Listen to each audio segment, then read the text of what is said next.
गाय हमारी माता है, ये हम बचपन से सुनते आए हैं, लेकिन क्या ये सच है? ऑफ कोर्स, इससे बड़ा तो सच हो ही नहीं सकता। लेकिन जब हम गौमाता की बात करते हैं तो हम प्योर इंडिजिनस ब्रीड की बात करते हैं, देसी गौमाता की बात करते हैं। आज जो हमें गौमाता मिलती हैं वो एक्चुअल में हाइब्रिड हैं। कमर्शियल वायबिलिटी के कारण देसी गौमाता की संख्या बहुत कम हो गई है, बिकॉज देसी गौमाता का जो दूध है वो क्वांटिटी में काफ़ी कम होता है और उसकी क्वालिटी बहुत हाई होती है। But this is the world of quantity, और आज कमर्शियल वायबिलिटी के लिए उन्हें कन्वर्ट कर दिया गया है, उनकी क्रॉस ब्रीडिंग कर दी गई है, सब हाइब्रिड बन गई हैं। लेकिन आज जो मैं आपसे सारी बातें करूंगी वो सिर्फ और सिर्फ एप्लीकेबल होती है इंडिजिनस काउस पर।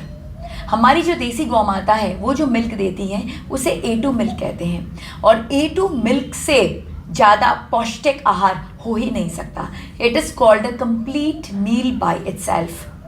लेकिन आज एक फैट चल रहा है लैक्टोज इंटॉलरेंस का। यहाँ पर बस मेरा सबमिशन यही रहेगा, don't throw the baby with the water. Problem milk में नहीं है, प्रॉब्लम डेयरी प्रोडक्ट्स में नहीं है, प्रॉब्लम उनके सॉस में है। आज जो काउस का मिल्क हम यूज़ कर रहे हैं वे सब हाइब्रिड हैं, उन सब में हार्मोन इंजेक्शन दिए गए हैं और वही हमारे बॉडी में प्रॉब्लम कर रहा है। So problem is not with the milk. So if you really want to derive benefits, then you need to actually source for a good quality indigenous cow जो आपको प्योर मिल्क दे सके। In fact गौमाता का जो घी है वो बहुत बड़ी औषधि है।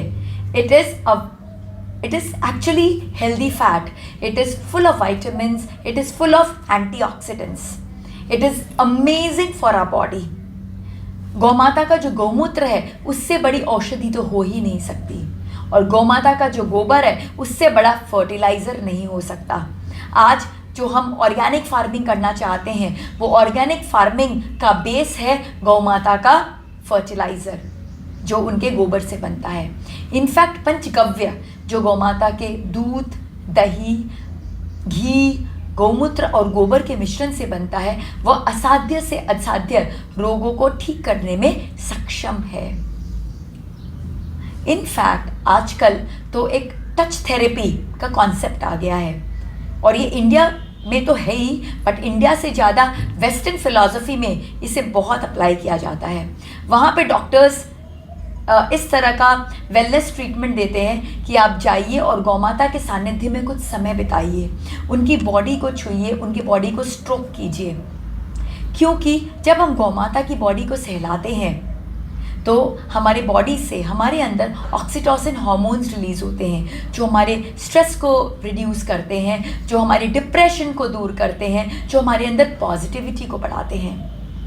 इसलिए तो कहा जाता है save cows save planets, because गौमाता जो है इस पूरे ब्रह्मांड में अगर सबसे शक्तिशाली, सबसे पावरफुल और सबसे ज़्यादा सेल्फलेस क्रीचर है तो वो सिर्फ और सिर्फ गौमाता है, जिनके बॉडी का एक एक पार्ट उपयोग में आता है, जिसे हम वेस्ट कहते हैं, वो भी उनके लिए बेस्ट है।